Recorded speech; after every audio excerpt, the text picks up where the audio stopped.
Hey everybody, welcome to Mr. Sanders Teaches. My name is Chase Sanders and I am a National Board Certified Special Education teacher.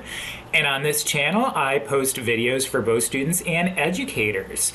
So let's see, it is Tuesday and I am not at school today because it is so bitterly cold. And you know, with Chicago public schools, it has to be absolutely just absurd out there for school to be canceled. So, what am I going to do today? Well, I find today a great opportunity to talk about accelerated learning versus remediation. So, let's go ahead and get right into it. So this video is going to be part of a multi-video series on acceleration and remediation. So in this video, we're just going to really introduce acceleration versus remediation. So in this video, we will introduce the concepts of acceleration and remediation, and we are going to explore the advantages of accelerated learning. So put yourself in this point of view. You are a 5th grade general education teacher. You are teaching students to summarize a grade level article about climate change. Based on testing data, 90% of your students read below grade level, so below the 5th grade level. And of those students, 20% read at the 4th grade level, 60% of students read at the 3rd grade level, and 10% of students read at the 2nd grade level. And real talk really quick, this is actually not that unusual of a situation, especially on the heels of the COVID-19 pandemic. Students have experienced a lot of learning loss, and it is actually quite common to have a class like this where the majority of students are working below grade level. However common this situation is, it still is very daunting.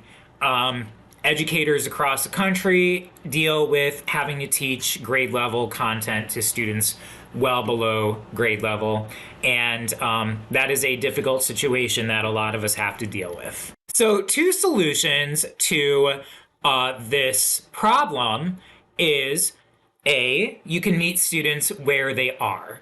So this means providing students who are working below grade level with reading materials at their level. So for example, if students are reading at the 3rd grade level, they will read a 3rd grade level text on climate change. So the second solution is you teach at the 5th grade level, but build in supports to help students below grade level understand the text. So those supports can be things like read aloud, text-to-speech, graphic organizers, pairings, groupings, things like that. So which should we do? Well, if you chose option A, then you chose the remediation approach. If you selected B, then you chose the acceleration approach. So what exactly is remediation and what is acceleration? So remediation delays opportunities to learn new content until students have mastered all missing skills and concepts. So in this example, until students can perform the skill at the 3rd grade level, then they shouldn't be working at the 4th or 5th grade level. And then with acceleration, we have prepare students for new learning combined with just-in-time teaching of missing skills and concepts in the purposeful context of the current lesson. So in this example, we need to figure out, well, what can we do to help these students access the 5th grade level reading and the assignment? Now, this is from michigan.gov. Okay, so which is better? So if we look at a Google search of acceleration versus remediation, A lot of the results are favoring acceleration. So we see right here, learning acceleration is the most effective strategy. Acceleration prepares students for success with upcoming new learning. And then we also see some data right here from the US News and World Report that when a student is remediated, they had a 44% likelihood of struggling on the next grade level lessons versus acceleration, where that was dropped to a 36% likelihood of struggling on the next lesson. So this is data that's kind of showing that acceleration is the more effective approach. Here's what my research has boiled down to.